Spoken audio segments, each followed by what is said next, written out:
नमस्ते, मेरा नाम सोजल है। नमस्ते, मेरा नाम इच्छा है। नमस्ते, मेरा नाम सारा है। आज हम प्रस्तुत करने जा रहे हैं कठपुतली का खेल।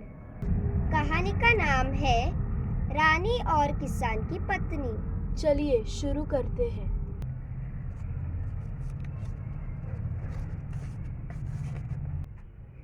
दूर कहीं हर तरह के देश, समंदर और नदियों के पार एक शानदार राज्य था।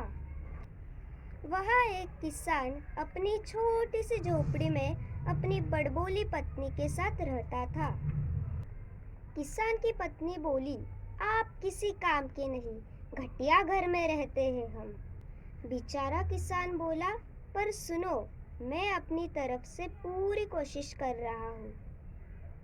किसान की पत्नी बोली, बकवास है सब, काश कि मैं एक रानी होती।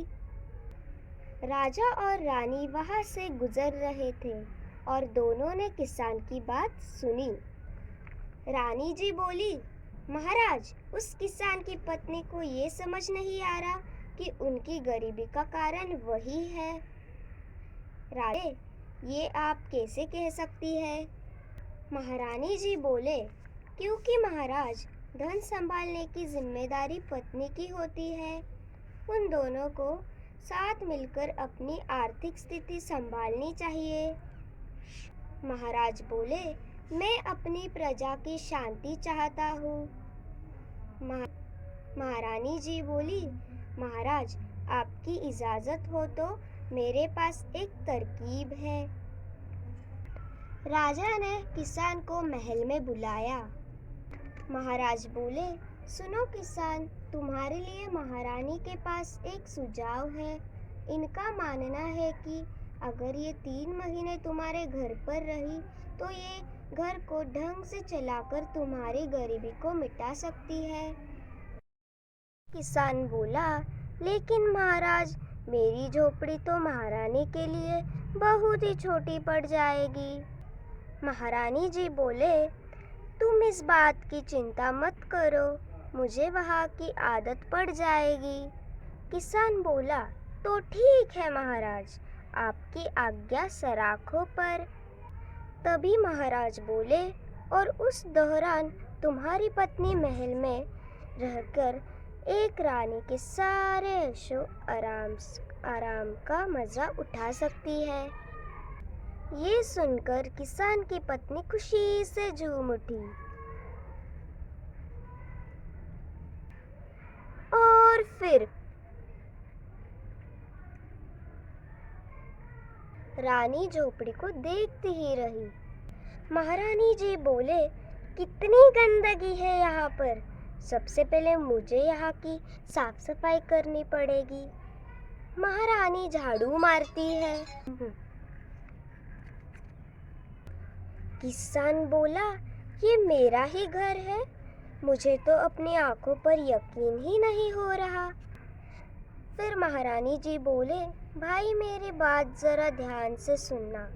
तुम्हें हर रोज़ पैसे कमाने के लिए बाहर जाना है, और अगर तुम कुछ दिनों पैसे ना कमा पाए तो कोई बात नहीं, पर हर हाल में घर में कम से कम एक लकड़ी ज़रूर लेकर आना। फिर किसान बोला, ज़रूर महारानी, आपकी आज्ञा सराखों पर। महारानी हर रोज़ किसान के कमाने से बचत करने लगी।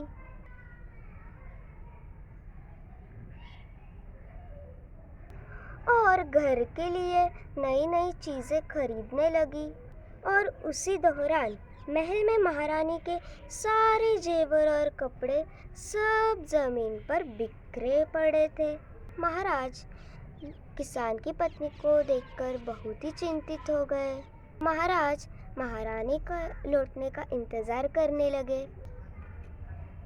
3 महीने पूरे होने के बाद किसान का घर बिल्कुल नया बन चुका था, और अब कुछ नई ज़मीन और गाय भैंस भी खरीद पाया। किसान की पत्नी आई और वह बोली, अरे वाह, विश्वास ही नहीं होता, ये मेरा घर है। किसान बोला, आपका बहुत शुक्रिया महारानी। महारानी जी बोले, देखो बहन, किसी भी देश की राजा के पास बहुत से सलाहकार होते हैं, फिर भी उसे जिंदगी में एक जिम्मेदार पत्नी की ज़रूरत होती है। तो खुशहाली इस बात पर निर्भर करती है कि आप साथ मिलकर घर कैसे चलाते हैं। किसान की पत्नी को अपनी गलती का एहसास हुआ और उसका सर शर्म से नीचे झुक गया। ये कहानी से सीख मिली। किसान की पत्नी का गलत व्यवहार और गैर जिम्मेदारी असली कारण था। हमें हमारे चीज़ों की जिम्मेदारी हमेशा खुद लेनी चाहिए। धन्यवाद। द्वारा प्रस्तुत सारा, सोजल और इच्छा।